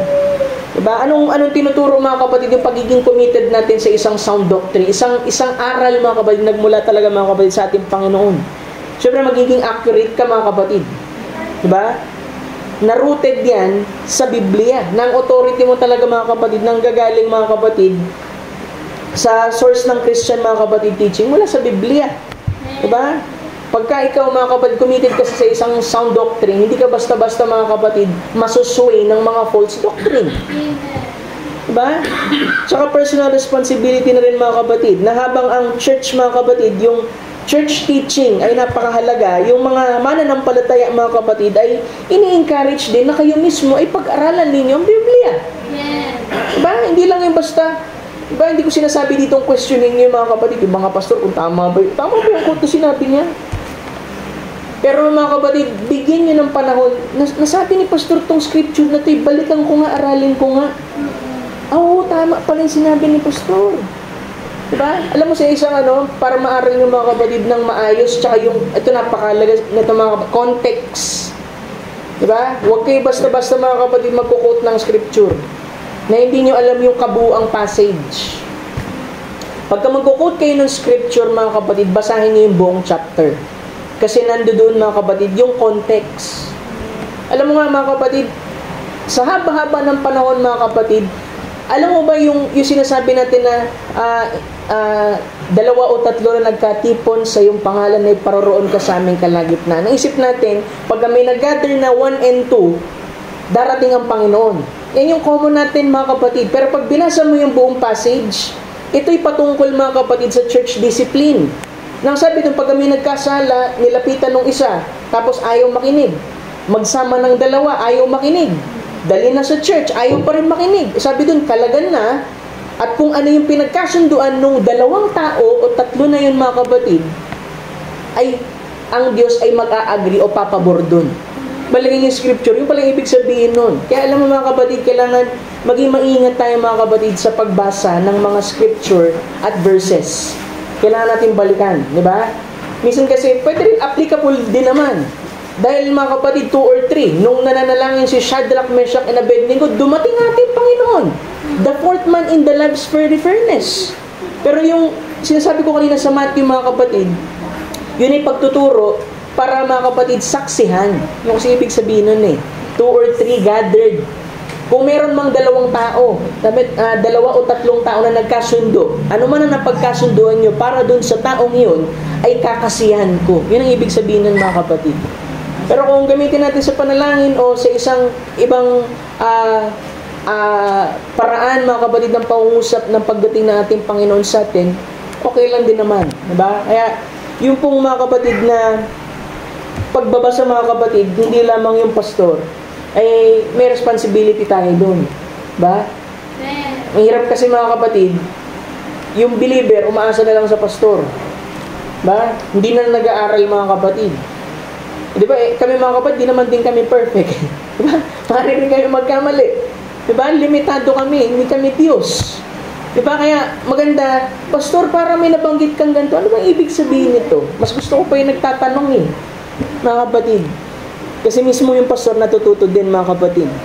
Yung po pagkakaroon ng solido, mga kapatid, na doktrina, ang commitment sa sound doctrine, mga kapatid, magbibigay yan, mga kapatid, ng kakayahan sa'yo na ma-discern mo kung ano yung unsound tsaka yung sound na teaching. Diba? Pag alam mo, hindi pwedeng message believer ka tapos hindi mo alam ang message. Kaya ngayong kalalakihan sa atin, napakalaki na responsibility natin. Buti kami, pastor, sister kami. Alam mo, may responsibility rin kayo. Sabi doon ay ipamuhay niyo ang salita. Sabi, the beauty of the church is the character of the people. At kung gusto mo makita ang condition ng isang church, look at the women of the church. Dahil sila yung representative doon. Kaya nawa, mga kapatid, pagka tayo, mga kapatid, kandangan sarili natin, pag tayo nakakasalamuha, mga kapatid, sa mga hindi mananampalataya, kailangan dala-dala mo pa rin, mga kapatid, lahat ng itinuro, mga kapatid, sa likod ng pulpitong ito. Lahat ng nasa Biblia at lahat ng nasa mensahe, mga kapatid. Diba? If you make a commitment to God, then you're going to have to stick with His revelation. Kung magkakaroon ka ng commitment sa ating Panginoon, kailangan manatili ka, mga kapatid, dun sa Kanyang kapahayagan, sa Kanyang salita. At kung ikaw ay magkakaroon ng commitment dun sa Kanyang salita, kailangan, mga kapatid, manatili ka dun sa pagtuturo. Ang tawag dun, doctrine. Diba? Sound doctrine. Amen.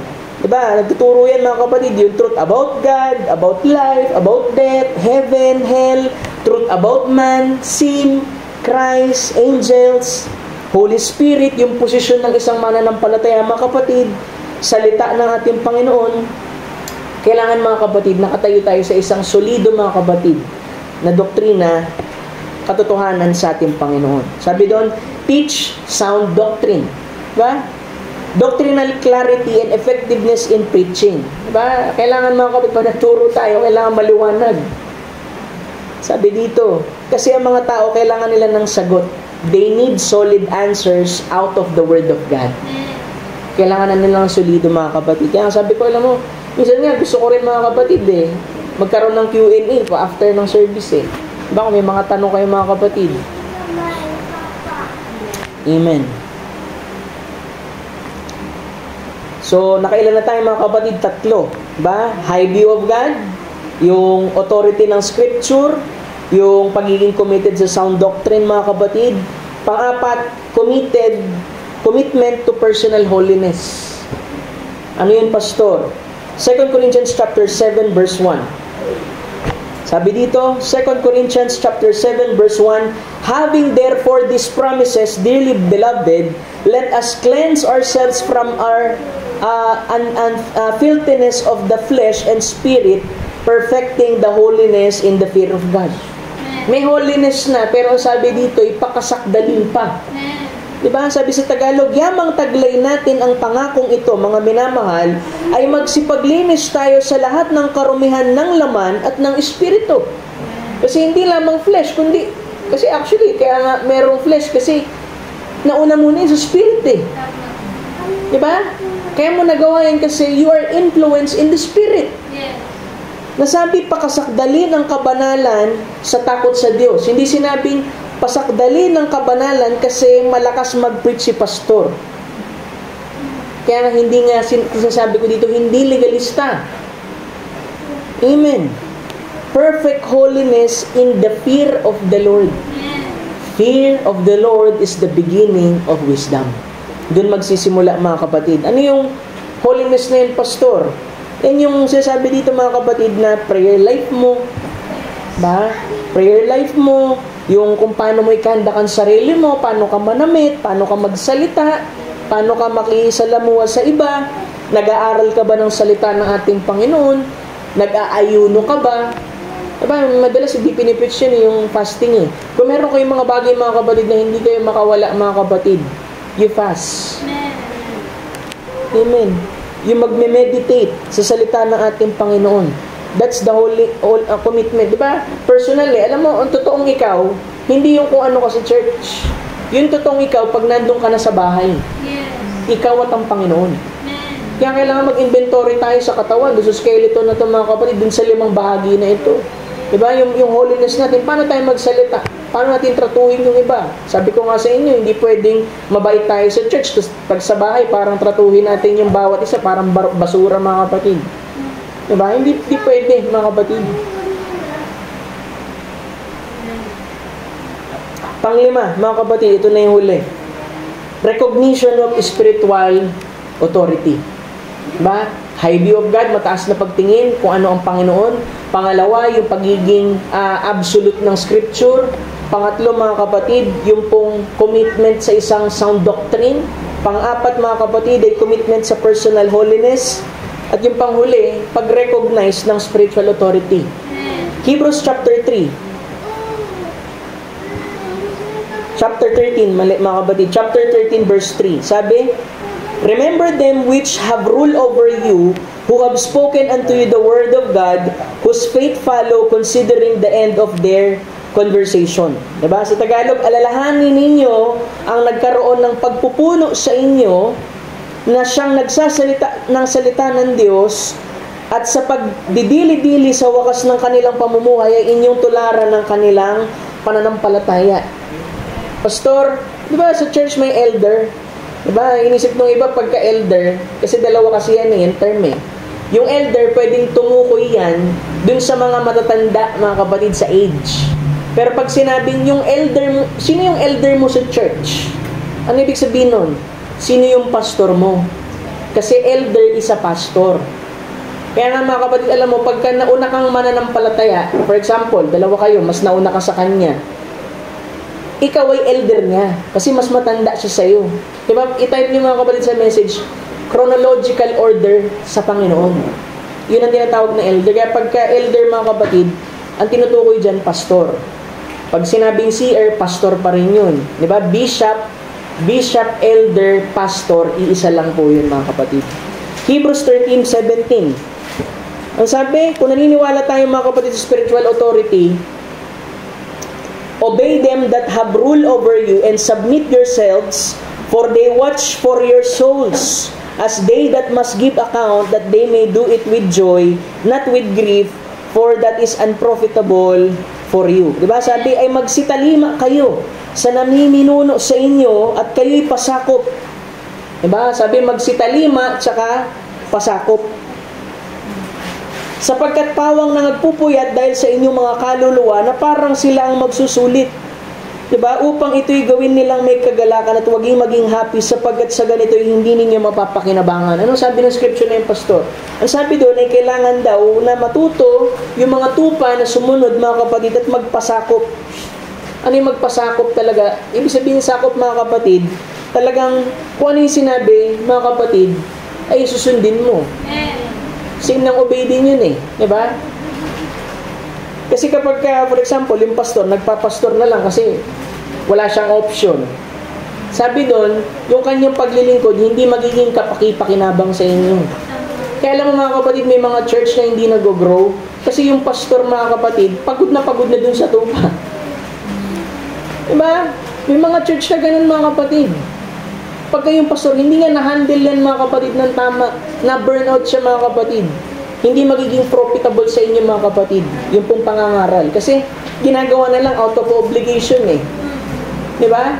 Kaya kung nakikita mga kapatid na sumusunod din naman kayo, syempre isipin mo na tao lang din naman. Diba? Sabi mo 10 years na, 20 years ka na nangangaral, tapos hindi pa rin sumusunod mga kapatid. Siyempre nag-grieve yung spirit mga kapatid. Diba?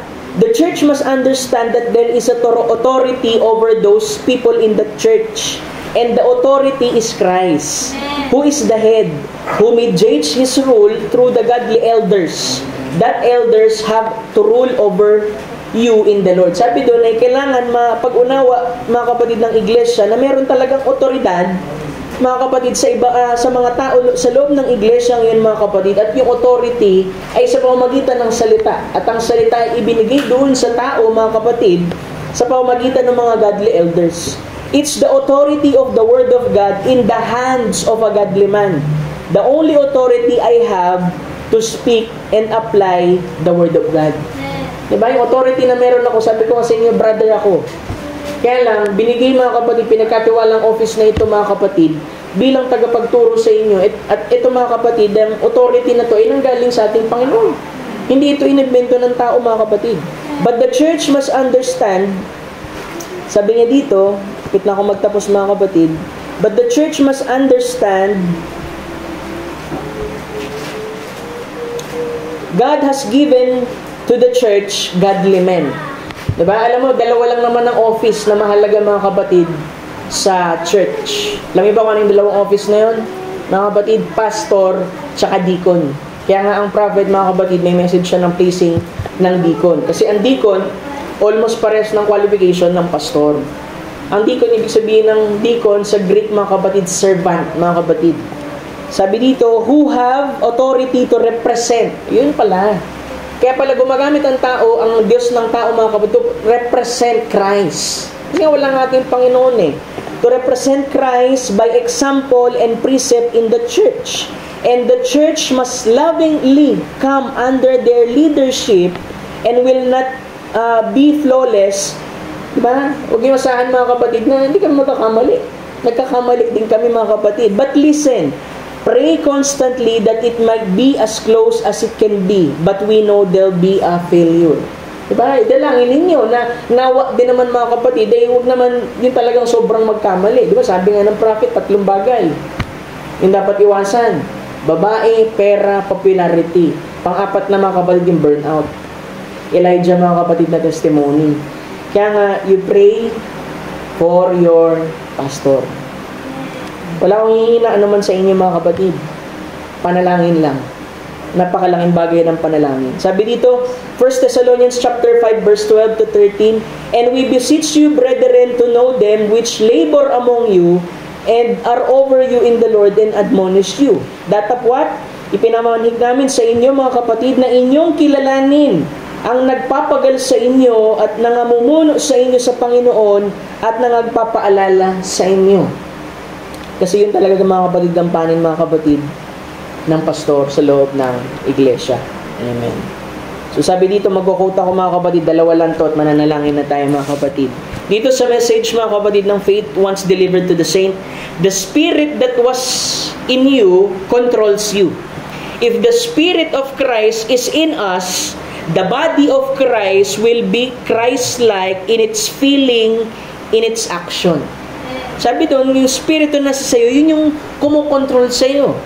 At kung ang spirit ni Kristo ay nasa sa atin, yung katawan ni Kristo, because we're examining the body, ang katawan daw ni Kristo ay magiging gaya ni Kristo saan, mga kapatid, in its feeling. Ang feeling dyan, mga kapatid, yung pong emotion, yung pong affection, mga kapatid, at yung sa kanyang mga gawa.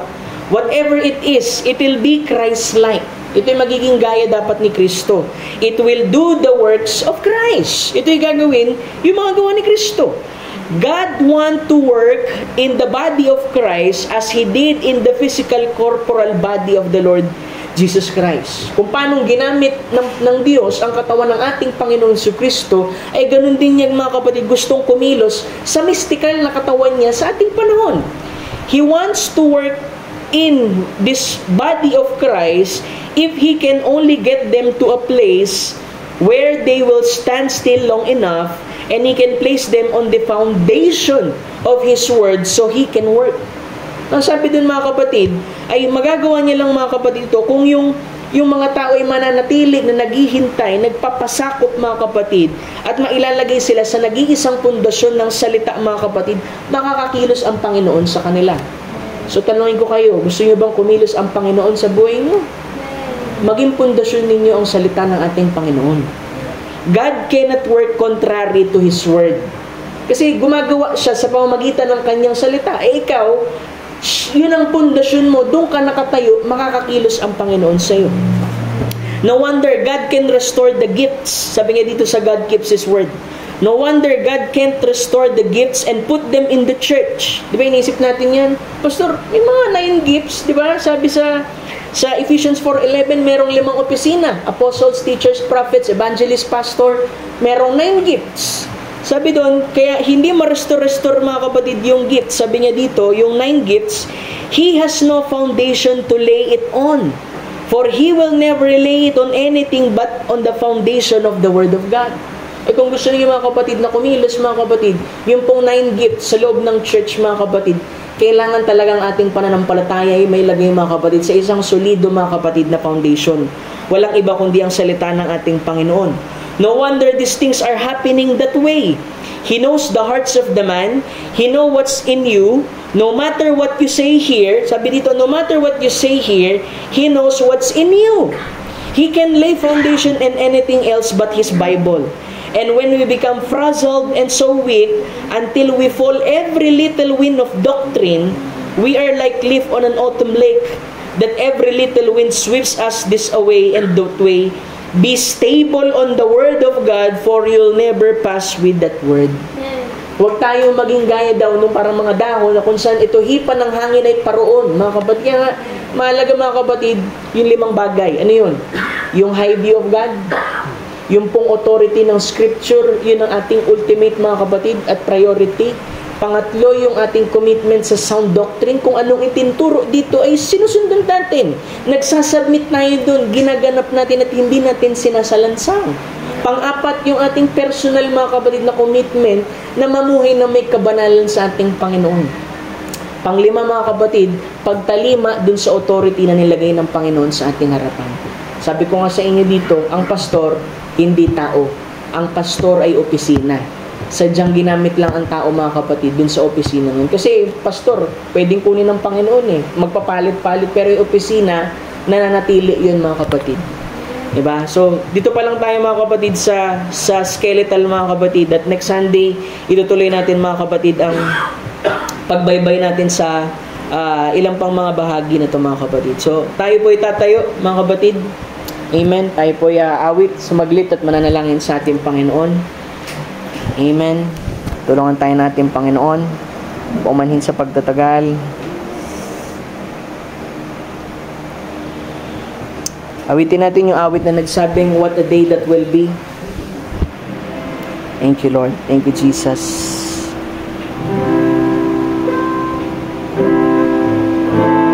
Amen and amen.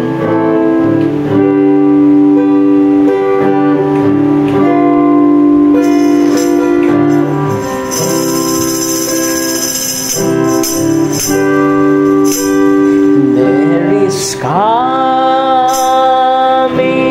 a day when no heartache shall come, no more clouds in the sky, no more tears to dim the eye.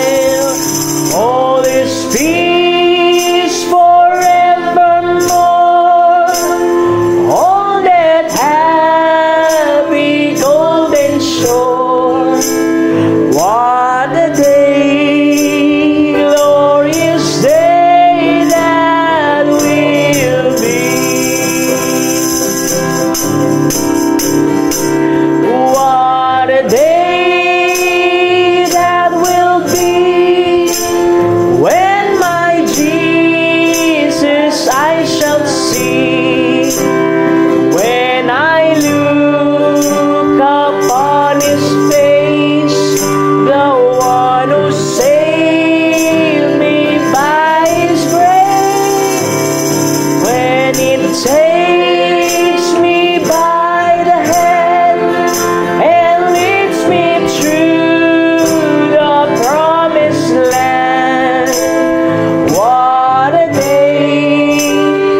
What a day that will be when my Jesus I shall see. When I look upon His face, the one who saved me by His grace, when He takes me by the hand and leads me through the promised land. What a day, glorious day that will be.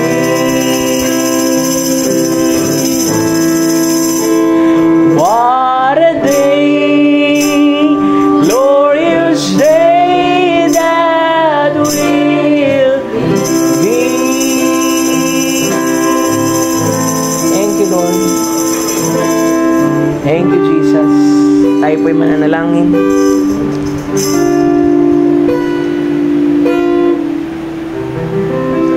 Thank you, Jesus. Amang banal na may-ari sa aming buhay, O Diyos na dakila, muli, O Diyos, nagpapasalamat kami sa umagang ito, Panginoon, na pinagkaloob mo po na ang iyong mga salita, Panginoon, ay minsan pa na nagpaalala sa amin na aming Lord siya sa atin, ang iyong katawan, kami bilang bahagi ng katawan, Panginoon, mystical na katawan ng Panginoong Jesucristo, na makita namin ang pinaka sinasaligan, Lord, ng aming pananampalataya, ang pundasyon na ito, Panginoon, na minsan naming balikan pa, Panginoon. Bagamat kami ay gumulang na sa pananampalatayang ito, Panginoon, ay marapat pa rin namin, Lord, tingnan kung saan ba tunay, Lord, na nakatuon ng aming pananampalataya. Ang aming pagkaunawa ba ay tama? Ang aming mga gawi ba, O Diyos, ay lumalapat, Lord, sa iyong salita.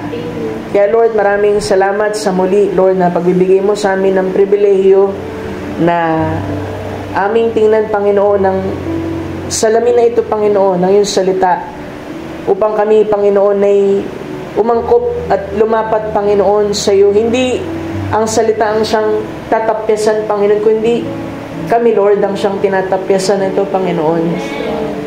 Lahat ng bagay, Lord, na hindi kamukha, Lord, ng iyong banal na salita.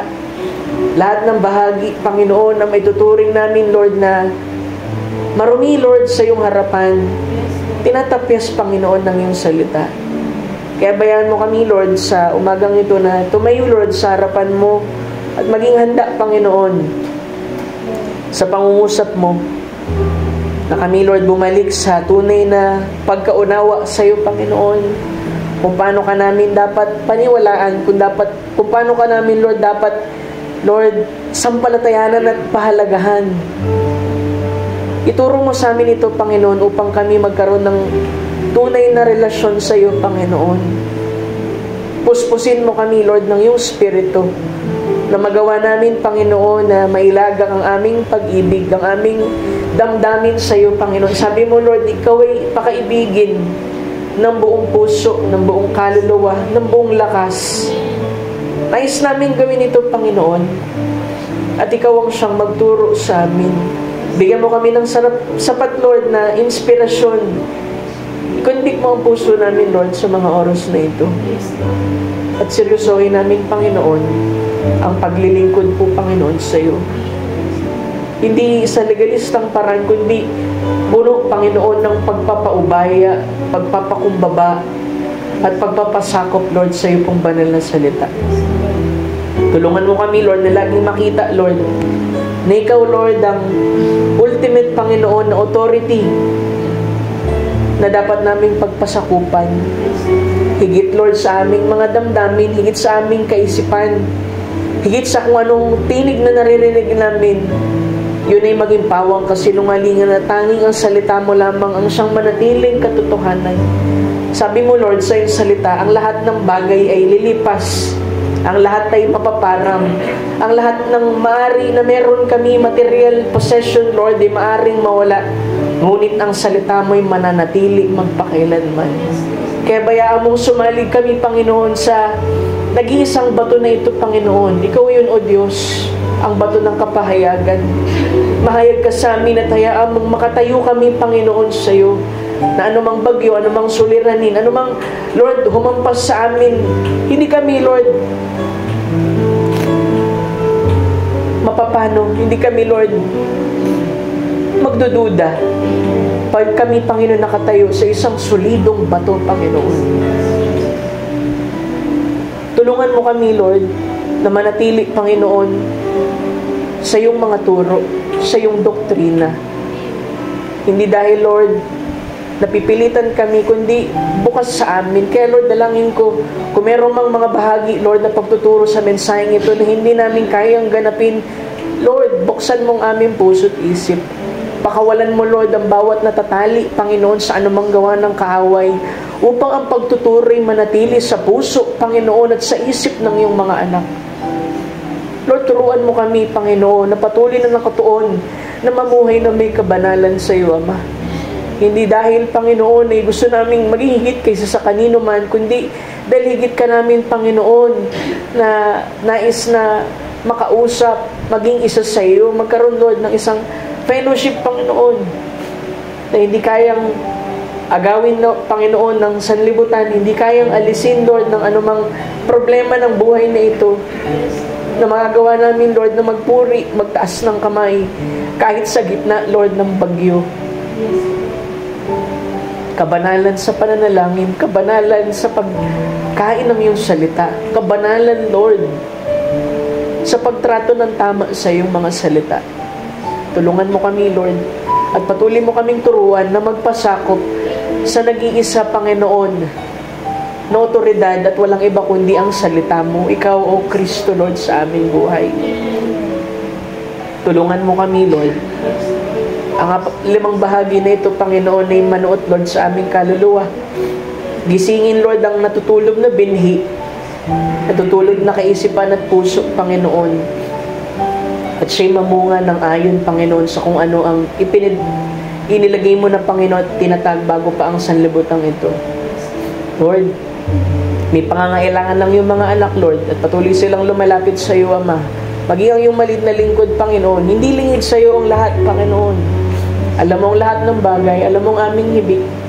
At bilang pagpapakita namin, O Diyos, ng pagpapasakop sa iyo, Panginoon, ay inilalapit namin ang lahat ng bagay na ito. Sabi mo, Lord, kung kami lalapit, ikaw ay lalapit din sa amin, Panginoon. Kaya lubos kami, Lord, na nagpapakumbaba, lumalapit, Panginoon, at inaamin sa aming sarili na marami kaming mali, marami kaming pagkukulang, marami kaming mga pagkakasala, at kami humihingi ng paglilinis mo, Panginoon, sa umagang ito. At bayaan mo makalakad ng may kalayaan, Panginoon, ng iyong mga anak na siyang tinubos mo, Panginoon, ng iyong dugo doon sa krus ng Kalbaryo. Buksan mo ang kanilang isip, buksan mo ang kanilang espiritu, Panginoon, kanilang kaluluwa, Panginoon, sa iyo. At managana sila, Panginoon, sa pagkain ng iyong mga salita. Sa pansamantala namin paghiwalay, Panginoon, nawa bitbit ng iyong mga anak ng bawat isa ang kapayapaan, pag-ibig, biyaya, pagkatuto, Panginoon, sa iyong mga salita. Pagpalain mo ang bawat isa, at gayon din ang mga kapatiran na wala sa dakong ito'y pagpalain mo rin po, Panginoon. Muli, O Diyos, kinukumit namin ang aming buhay sa iyo, kasama, Lord, ng papurit pa sa salamat sa iyo pong dakilat matamis na pangalan, aming Panginoong Jesus. Amen and amen. Glory to God.